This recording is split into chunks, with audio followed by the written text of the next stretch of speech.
Keep or cut Kyle Juszczyk. I think they've got to cut Kyle Juszczyk. Here's a situation the 49ers are in, and you can go to Over the Cap or you can go to Spot Rack. I went to Spot Rack. Either one is fine, but going there, the 49ers are about $3.5 million over the cap.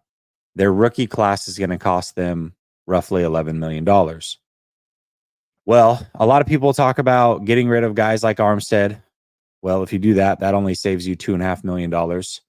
You can move on from Deebo Samuel, trade him. That's only going to save you $6.9 million.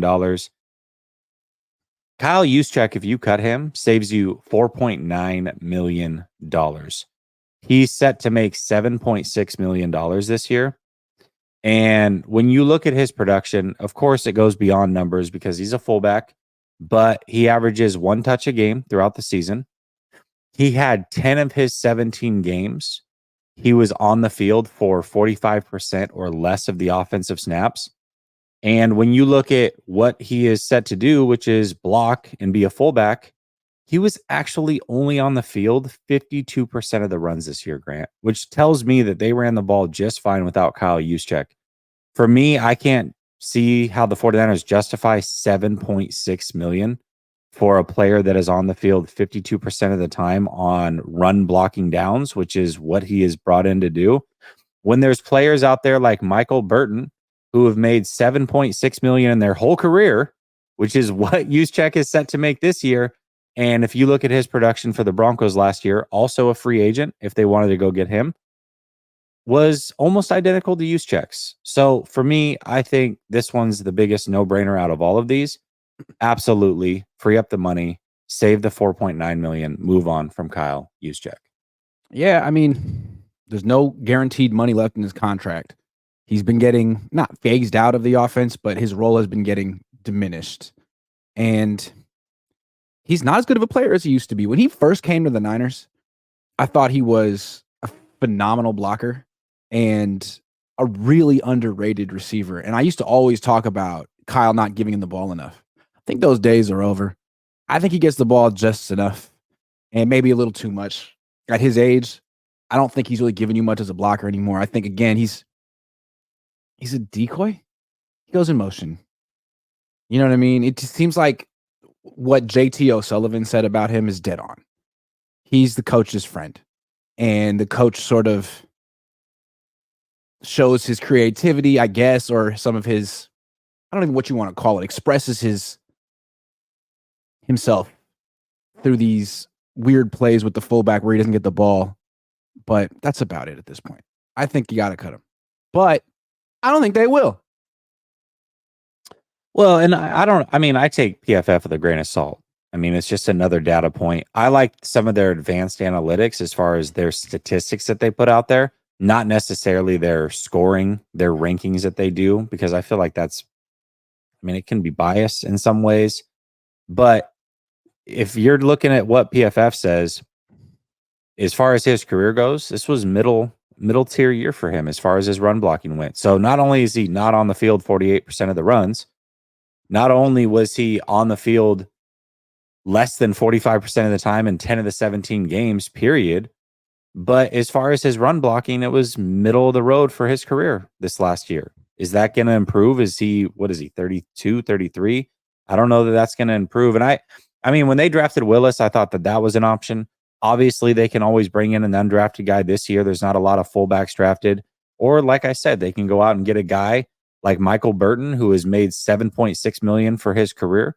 And at this stage in his career is about as productive as Juszczyk is. So for me, I don't see the point of bringing back Kyle Juszczyk. Although, what do we think's going to happen? I would be shocked if they cut him. I would.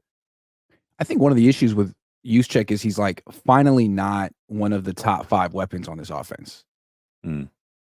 Jennings has taken his spot. Jennings is just more dangerous, valuable than Kyle Juszczyk. Much better receiver.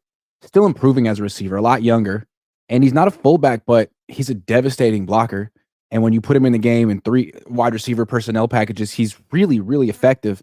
So it seems like if you're getting your best players on the field, you have to have more and more time for Jennings, less and less time for Juszczyk. There's still a place for Juszczyk, but Should he really be making more money than Jawan Jennings at this point in their careers? No.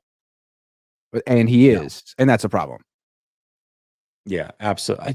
God, that's a lot of money. And that's the crazy part. Again, when we talk about cutting players or trading players or what have you, I mean, if you save more money, double the money, getting rid of him versus Eric Armstead, who you would take a $26 million cap hit on, I mean, you got to free up money somehow. You can't extend all these guys. You can't rework all these contracts. You're going to put yourself in a really bad situation cap wise. So for me, yeah, this is like one of the easiest decisions on this roster, in my opinion. Agree. I mean, there's 2 years left on his deal, but there's no guaranteed money left on his deal. So they structure it in such a way that if he was declining or they needed cap space, this would be the time to cut him. And I still don't think they will, because I think with the certain players on this team, Jed York, Kyle Shanahan, John Lynch, are a little sentimental, where Bill Walsh, George Seifert, Eddie DeBartolo were not. I think there's a little bit of a difference there. And when JT O'Sullivan calls Juszczyk the coach's friend, there is something to that. So if I had to bet, I'm saying Juszczyk's going to be on this team. Yeah, I would too. I do want to say this, though, about Kyle, because this is really the first time that we've seen Kyle in this situation. And I think the assumption is pretty much what you said, like, hey, some of these guys he probably treats as his friend. But one thing we haven't seen is that Kyle has now a group of aging players that are making a lot of money that decisions have to be made on over the next 12 months. I'm curious to see how cutthroat he really is. He signed a lot of these guys when they were younger and up and coming still, and at the peak of their career. But now that they're making a lot of money, maybe more money than what they should at this stage, I'm curious to see how he handles it. He might be more cutthroat than what we think. And I think Juszczyk is going to give us a good indication of that. If he keeps him around, then probably what you're saying is right. But if he gets rid of him, it's like, oh, okay. He's all about his business. So Juszczyk seems just like one of the crew. Like, he's not a backup dancer on this team. He's got a nickname.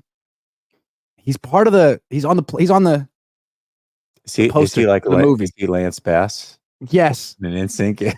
Yes, he's in the group. And I think cutting him would be. I just don't see him doing it. If they do, I'll give him endless respect for sure. Couple super chats. Dave Barclay says Grant has made the greatest content creator tree. Well, thank you, but they're the true MVPs because they're phenomenal. Like Kevin Durant, you're the real MVP. You're the real MVP. Cleslin Perio says, "What up, fellas? If Deebo happens to get traded and we keep Jennings, how you feel with BA number 1 and Jennings number 2? Keep killing it, both of you." I mean, I wouldn't hate it. I don't know that Jennings is a true number 2 receiver either, but I don't know. I'll give him a shot. Draft another wide receiver as well. Deebo is actually, I think, the hardest decision to make on this team. And I know we're going to talk about him in a minute, so I won't give away too much, but I do think he's the toughest decision out of all these guys on this team.